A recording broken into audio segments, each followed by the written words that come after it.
Assalamualaikum warahmatullahi wabarakatuh. Nama saya Latifah. Saya adalah peserta magang di unit Bimba Pusat Jalan Gili Sampeng. Di video kali ini, di hari kedua saya magang, saya akan menjawab pertanyaan atas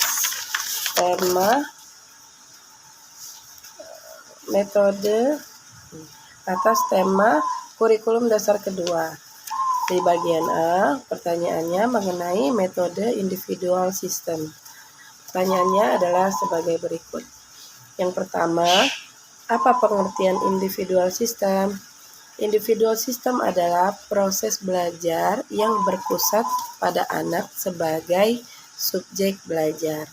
Yang kedua, mengapa pendekatan yang dilakukan harus individual system? Karena agar semangat belajar anak semakin hari semakin bergelora. Yang ketiga, apa tujuan yang ingin dicapai dengan melakukan secara individual system? Agar proses belajar dapat dilakukan secara bertahap atau small step system. Yang keempat, di Bimba, murid dan guru memiliki peran masing-masing. Sebutkan apa peran guru dan murid. Peran murid adalah sebagai subjek belajar dan peran guru adalah sebagai motivator dan fasilitator. Yang kelima, apa perbedaan antara metode individual system dengan classical system? Jika classical system, semua anak pada saat yang sama mendapatkan materi yang sama. Jika individual system, pada saat yang sama, setiap anak mendapatkan materi yang berbeda sesuai dengan kemampuan dan kemauan anak. Yang keenam, bagaimana cara yang dilakukan motivator agar dapat melakukan pendekatan secara individual system? Caranya adalah dengan tidak memperlakukan anak secara klasikal. Yang ketujuh, apa dampak yang akan terjadi bila pendekatan dilakukan secara individual system? Dampaknya adalah anak akan mampu belajar sesuai dengan kemampuannya tanpa ada paksaan. Yang kedelapan adalah apa dampak yang akan terjadi bila pendekatan dilakukan secara classical system, yaitu dampaknya adalah anak akan merasa cepat bosan dan merasa dituntut untuk belajar dan mengarah kepada hasil. Oke, itu adalah pertanyaan di bagian A. Berikut adalah pertanyaan bagian B mengenai metode variation skill. Pertanyaannya adalah nomor 1, apa pengertian variation skill?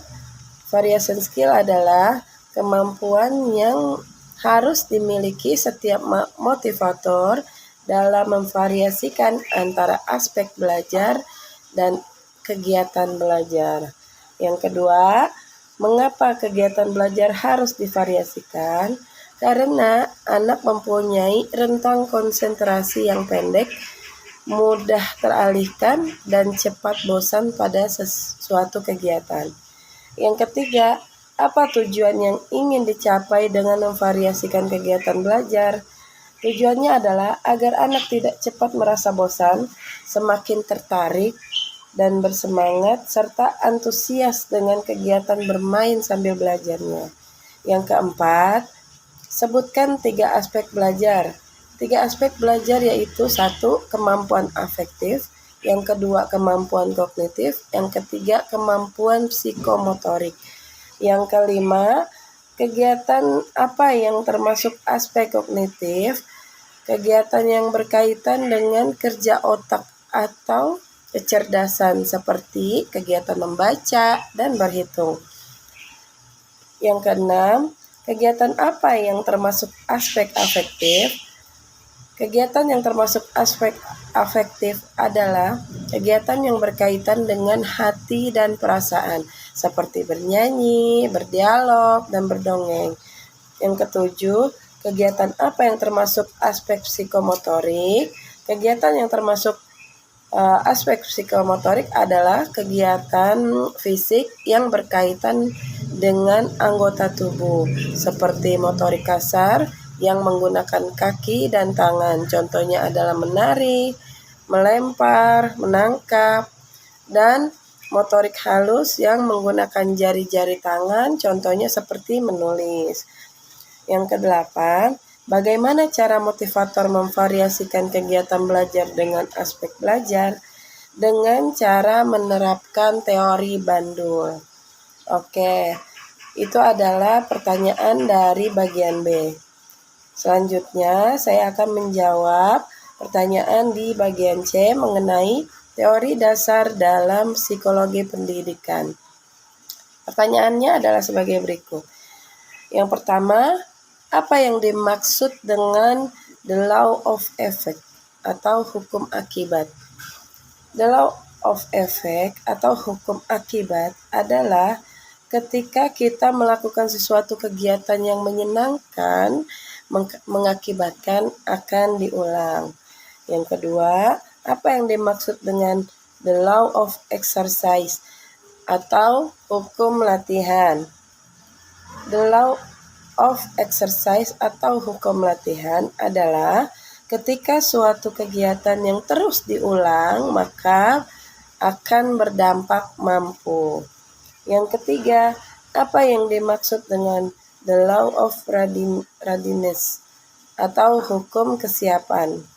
The law of readiness atau hukum kesiapan adalah ketika seorang semakin mampu, maka semakin siap dan terampil, serta prosesnya pun akan semakin menyenangkan dan dampaknya akan menumbuhkan minat belajar yang menggelora atau minat kuadrat dalam diri orang tersebut. Oke, sekian jawaban atas pertanyaan-pertanyaan di hari kedua tugas magang saya.